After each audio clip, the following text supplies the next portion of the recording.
ayer, antes, hoy y mañana tiene que cambiar, y eso no necesariamente pasa por el cambio de constitución. Ese es desde mi punto de vista, y con todo respeto, es un fetiche que la gente maneja ahora, una suerte de ideología, pero que no necesariamente el cambio de constitución va a traer el cambio del país. Me imagino que compartes conmigo, porque incluso la propia Keiko Fujimori en su campaña, sobre todo en la fase final, agregó la frase del cambio para el futuro o algo así, decía. Es decir, estamos claros en que hay cosas que cambiar en el Perú, pero la pregunta es, ¿qué cosas vamos a cambiar y cómo vamos a hacer ese proceso? Y en ese contexto hay quienes han planteado la realización de una asamblea constituyente. ¿Cuál es tu opinión sobre esto, Aníbal? Yo creo que son dos cosas diferentes, ¿no? Que cambien cosas en el Perú no necesariamente pasa por un cambio de constitución. O dicho al revés, que cambie la constitución no hace que cambie la realidad. A mí esto me hace recordar un poco la Venezuela de hoy, en donde se creó un Ministerio de la Felicidad con la Dirección General del Goce Perpetuo, ¿no? El cambio social y el mejor manejo de la economía no pasa por el cambio de constitución. Ese es un fetiche que se ha vendido en las elecciones por distintos candidatos, teniendo como su máximo exponente a Forsyth, que decía que había que tener una constitución anticorrupción, como si la constitución fuera un código penal. Lo que tendría que cambiar son la ejecución de las políticas y hacer que el desarrollo económico llegue a las mayorías. O sea, no es posible que no hayan hospitales, no es posible que una cosa tan elemental como el oxígeno que se produce del aire falte, ¿no? Hay que ver de quién hace esa responsabilidad de exigir una calidad de oxígeno que solo la fabricaba una transnacional. Eso fue firmado por el ministro Ugarte, nada menos que por él. No es posible que se construyan clínicas y hospitales sin que tengan al lado una cosa tan elemental como un concentrador de oxígeno, y no es posible que, digamos, el desarrollo macroeconómico no se refleje en las necesidades de las grandes mayorías, que son las que de alguna manera han transparentado estas necesidades en las elecciones, ¿no?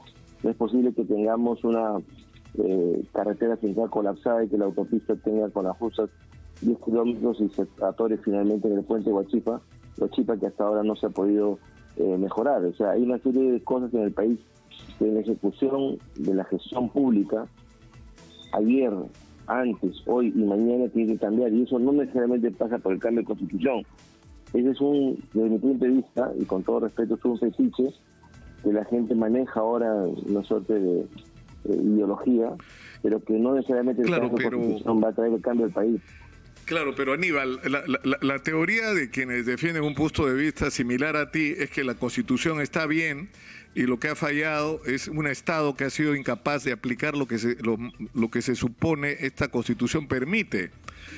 Pero, por ejemplo, cuando hablas de educación, de salud, de acceso al agua, de derecho a la vivienda, para citar solamente lo que podrían ser considerados derechos básicos de las personas, la Constitución es muy laxa. Es decir, en el tema de salud dice que tú puedes escoger entre la salud pública, la privada, o sea, al final, nos lo acaba de decir el constituyente chileno, lo cierto es que al final tu acceso a la salud va a determinar del tamaño de tu billetera. Porque no es un derecho que se está cumpliendo, porque la Constitución no lo dice, no es una obligación del Estado. El que lo diga la Constitución tampoco va a hacer que cambie la realidad. Ya pasó eso con la Carta 79, donde se decía, por ejemplo, que el presupuesto para la educación era no menor del 6%, si no recuerdo mal, y el presupuesto para el Poder Judicial era no menor del 2%, y eso tampoco se cumplió. O sea, lo que trato de decir es que el cambio de la Constitución no va a hacer que cambie la realidad. Pero puedo ayudar a que eso ocurra, porque además hay otras discusiones, se han producido, y se proponen ahora mismo en el Congreso. Claro, pero ahora mismo en el Congreso han estado en debate, está en debate 2 o 3 modificaciones parciales de la Constitución. Entonces, no sería razonable sentarnos todos los peruanos en un espacio en el que todos nos sintamos representados para rediscutir las reglas de juego que van a conducir la vida de todos y no solo de una parte de peruanos, y que estas reglas de juego se construyan en base al servicio del ciudadano, cosa que no ha ocurrido. Y hay montones de cosas que discutir, es decir, si el acceso a la educación, a la salud, al agua y a la vivienda son un derecho de los ciudadanos que el Estado tiene la obligación de resolver. Pero Nicolás, el artículo 8 de la Constitución fue modificado y aparece ahora como un derecho fundamental. Más que eso no se puede hacer. Digo, desde el punto de vista constitucional, pero eso no hace que el agua llegue a todo el mundo. Entonces es un fetiche, es un ideograma pensar que por el cambio de la Constitución la realidad no va a cambiar. La Constitución no impide el desarrollo nacional, ni la Constitución favorece el desarrollo nacional. La Constitución constituye las bases esenciales de un Estado y a partir de ahí se tiene que desarrollar eso con políticas legislativas y gubernativas. Lo que ha fallado es el Estado, no la Constitución.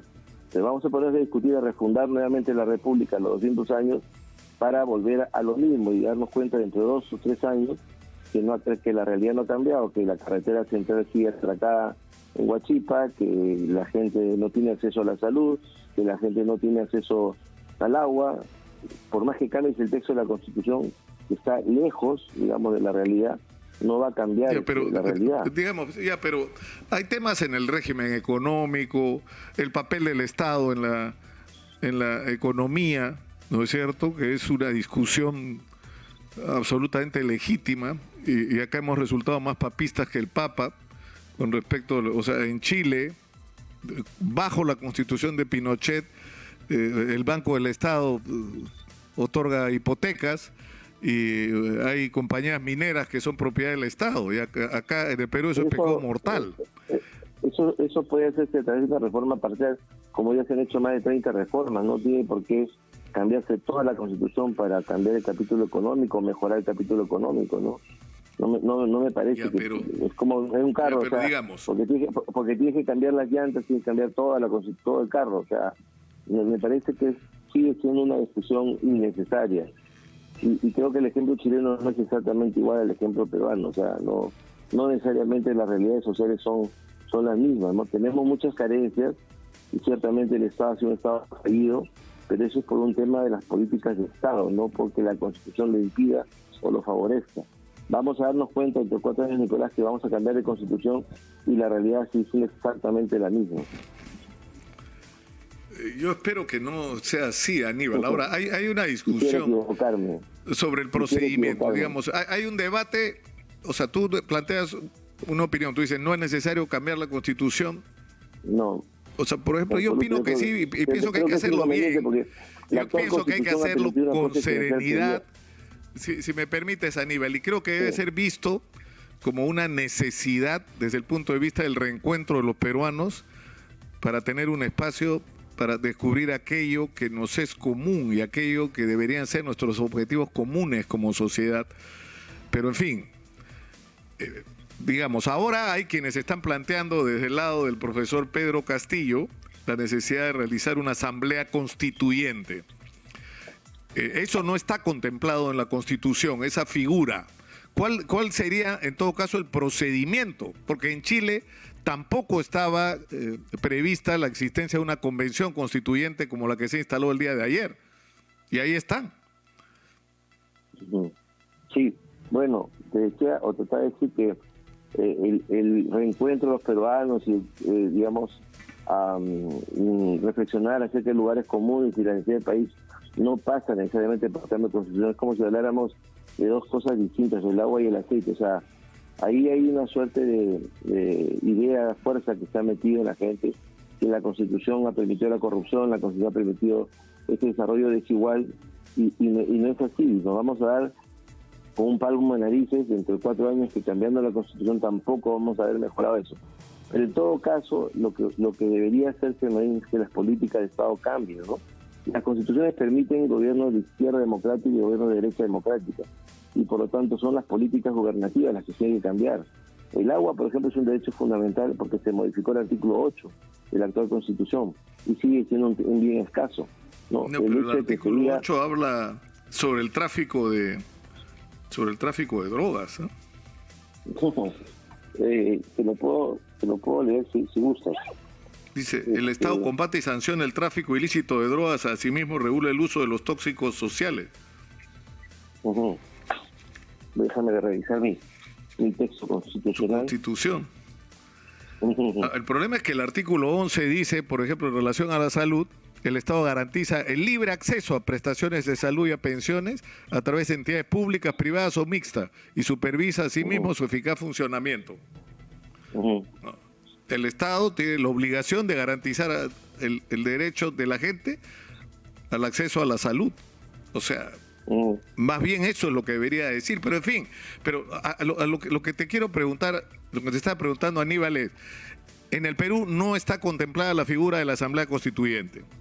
No. En Chile no estaba contemplada la figura de la Convención Constituyente y sin embargo en Chile ayer se instaló una Convención Constituyente.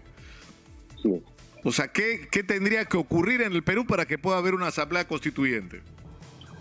Modificarse el artículo 206 de la Constitución para incorporar como una vía de modificación constitucional el tema de una Asamblea Constituyente. Si así ingresar el tema de la Asamblea Constituyente en el artículo 206... O sea, habría que crear la figura de la Asamblea Constituyente. Habría que incorporar en los mecanismos de modificación constitucional la Asamblea Constituyente en el artículo 106, lo cual tarda por lo menos dos periodos legislativos, periodos ordinarios legislativos. No va a ser una cosa de inmediato, tendría que hacerse en 2 periodos legislativos sucesivos y además juntar en cada uno esos 87 votos, lo cual no necesariamente va a ser así con el Congreso nuevo que se va a instalar. Ya, pero digamos, lo primero que habría que hacer para que pueda ocurrir una Asamblea Constituyente es crear la figura. ¿Cuáles son los mecanismos? 2 legislaturas ordinarias que aprueben esa modificación constitucional y que incluya, digamos, esa figura como parte de la Constitución. Sí, ahora, cada una con 87 votos. Se está hablando de un referéndum para convocar una Asamblea Constituyente. ¿Qué atribuciones tiene un referéndum desde el punto de vista de la actual Constitución? Lo que pasa es que el Tribunal Constitucional ya interpretó que el artículo 32 del referéndum termina también en el Congreso, ¿no? Es una iniciativa para la reforma de la Constitución, pero que al final es decisión del Congreso. No puede haber una reforma de la Constitución al margen del Congreso, porque el Congreso es el constituyente derivado, que es, para tomar el ejemplo de Chile, lo que se ha hecho en Chile, ¿no? En Chile se modificó el artículo de la reforma constitucional, que hizo ingresar la Convención Constituyente y así se instaló la Convención Constituyente. Ese es el camino. No puede haber una vía distinta, directa por el referéndum, para incorporar la Asamblea Constituyente. Mejor dicho, el único camino para la reforma de la Constitución es el artículo 206. Lo demás es un tema inconstitucional. Claro, pero el artículo 32 de la Constitución dice que pueden ser sometidos a referéndum, en primer lugar, la reforma total o parcial de la Constitución. Y dice que no pueden someterse a referéndum otras cosas, la supresión o disminución de los derechos fundamentales, ni las normas de carácter tributario y presupuestal, y los tratados internacionales. El 32 es una norma general. Lee el 206, por favor. Claro, pero el 32 dice literalmente, que el referéndum puede ser convocado para reformar parcial o totalmente la Constitución. Por favor, ¿Tú dices cuál? ¿El 200? Pero Nicolás, lee el 206, por favor. Lo estoy buscando, espérame que ahí estoy. Toda reforma constitucional debe ser aprobada por el Congreso con mayoría absoluta. Es absoluto. Toda reforma. Eso significa que ninguna reforma puede hacerse al margen de los 206. Toda reforma, incluyendo la que sugiere el 32, toda reforma. Y el artículo 206, que es específico, dice en su epígrafe, reforma constitucional. Toda reforma. Bueno, pero hay una contradicción, ¿ah? No, porque el artículo 32 dice que sí puede ser sometido a referéndum una reforma total o parcial, y el artículo 206 dice que toda reforma constitucional debe ser aprobada por el Congreso con mayoría absoluta del número legal de miembros y ratificada mediante referéndum. Entonces, y que puede omitirse el referéndum cuando hay 2 legislaturas ordinarias que aprueban la reforma. Que es el Supremo intérprete de la Constitución, es que el 32 se inserta en el 206, el 32 es el marco general. O sea, lo que tú dices es que... Déjame terminar, el 206, la norma específica. Sí. Y en derecho, la norma específica prevalece sobre la norma general. Ya, pero, o sea, entonces, un referéndum que apruebe la realización de una asamblea constituyente tendría que entrar a votación al Congreso. Y si el Congreso no lo aprueba, es que para empezar, finalmente Nicolás, no habría una asamblea constituyente. Para empezar, Nicolás, hay que definir las cosas apropiadamente. El referéndum se hace sobre normas, no hay referéndum sobre actos. O sea, no puede un referéndum que diga sí asamblea, no asamblea. El referéndum es para aprobar normas. Para aprobar actos es el plebiscito, que no sea en la Constitución. Entonces, entra en Claro, la norma. pero el artículo 32, el artículo 32 dice... Escúchame, pues, por favor, déjame terminar. El referéndum es sobre normas.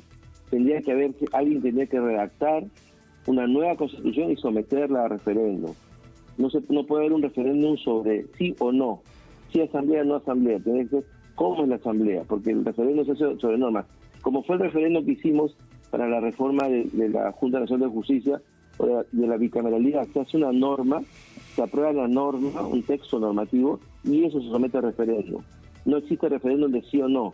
Eso es un plebiscito que no está previsto en la Constitución. Entonces, el Tribunal Constitucional ha entendido que el 32 ingresa y conecta con el 206. Ese referéndum es la iniciativa para el cambio de la Constitución y tiene que redactarse un texto. Y ese texto es aprobado por el Congreso con una votación de 66 más un referéndum aprobatorio de la norma, o con 2 legislaturas sucesivas aprobatorias de la norma. Pero no existe el referéndum para el sí o no. Eso es un plebiscito. Ya, pero acogiéndose el artículo 32, hay quienes te podrían decir que sí hay derecho a recoger firmas para pedir una reforma parcial de la Constitución que cree la figura de la Asamblea Constituyente, y esto tendrá que ir, porque lo dice el artículo 206 de la Constitución, a ser debatido en el Congreso de la República, y será de ahí de que parta la iniciativa o la decisión, de producir la reforma o no, porque eso no va a ser posible. Pero Nicolás, esa iniciativa del 32 tiene que formarse en una fórmula normativa. No es quiero asamblea, no quiero asamblea, eso no existe. Eso es un plebiscito. No, claro, pero lo formulas pues como un proyecto como un proyecto de reforma, o sea, para que el Congreso apruebe la reforma de la Constitución en el punto de crear la figura de la Asamblea Constituyente. Por eso, un proyecto del nuevo artículo 206 donde se incorpore la Asamblea Constituyente. Entonces, eso ingresa por el 206 al Congreso. El Congreso, si tiene 66 votos, lo aprueba, si lo mete a referéndum, o si no, lo aprueba con 87 votos en 2 legislaturas sucesivas. No puede haber un referéndum por fuera, por libre, y menos por sí o por no, porque eso no es referéndum. Eso es un plebiscito, y el plebiscito no está previsto en la Constitución. Entonces, el tema es que no se puede forzar la Constitución para hacer cosas que no están previstas, porque eso sería inconstitucional. Y al final de cuentas, entre los que llaman golpe de Estado y los que quieren hacer las cosas de esta manera, no hay mucha diferencia, porque al final quieren cambiar la Constitución sin los parámetros constitucionales. No, hay una diferencia entre quienes quieren zurrarse en la Constitución y en la democracia, y quienes te proponen, con todas las diferencias que puedas tener con ellos, ¿no es cierto?, hacer este proceso en base a lo que la Constitución y la ley actualmente vigente podrían permitir. Esas son cosas totalmente distintas. Yo no tengo diferencias con ellos porque no tengo participación política. Trato de explicarte, porque tú me lo preguntas, cómo se hace la reforma de la Constitución desde un punto de vista constitucional. Podríamos hacer mañana un referéndum por el sí o por el no, que sería un plebiscito, podría aprobarse una asamblea constitucional, podría incorporarse, pero sería inconstitucional. Sería tan inconstitucional como desconocer un gobierno legítimo. O sea, lo que tú dices es que si alguien solicita un kit para recolección de firmas para que se convoque a un referéndum, no tendría derecho a hacerlo, si es que lo que pretende esa convocatoria o esa solicitud de convocatoria sea la creación de la figura de la Asamblea Constituyente. Es decir, no podrían entregarle la autorización para hacerlo. Le entregarán aquí, recolectarán las firmas y terminará esto en el Congreso. Eso es lo que dice el texto de la Constitución. No puede haber un referéndum al margen del 206. Por lo menos no desde el punto de vista constitucional. Podrá hacerse a la fuerza, podrá imponerse de manera forzada, pero no de manera constitucional. Sí, Sí, pero existe, en Chile no existía la Convención Chile, claro, no es Constituyente diferente. y fíjate, Pero ayer se ha instalado la Convención Constituyente, es decir, Nicolás, sí lo sé. si tú logras en Chile, pero el camino escuchar, en Chile fue modificar digamos, sí, pero, Nicolás, escúchame por favor, tengo que irme Sí. ya. En Chile el camino fue modificar su artículo 206. El ejemplo que tú pones es lo que yo estoy diciendo. En Chile, para llegar a lo que han llegado ayer, han modificado su artículo 206. Exactamente como yo te lo estoy diciendo. Cambiaron el artículo de la reforma constitucional, incorporaron la Asamblea Constituyente por el mecanismo constitucional y luego convocaron a una comisión. Ya, pero por eso, constituyente. entonces sí sería posible que se recoja firmas para un referéndum en el que se solicita modificar el artículo 206 e incluir la figura de la Asamblea Constituyente como una de las opciones de cambio constitucional. No estoy feliz hoy día, no me hago entender. En Chile, para llegar a lo que han llegado, modificaron el artículo 206 conforme a su propia Constitución. Lo que yo te estoy diciendo, habría que cambiar el artículo 206 por el Congreso. El Congreso tendría que cambiar el artículo 206 y ahí incorporar el tema de la Asamblea Constituyente, no un referéndum.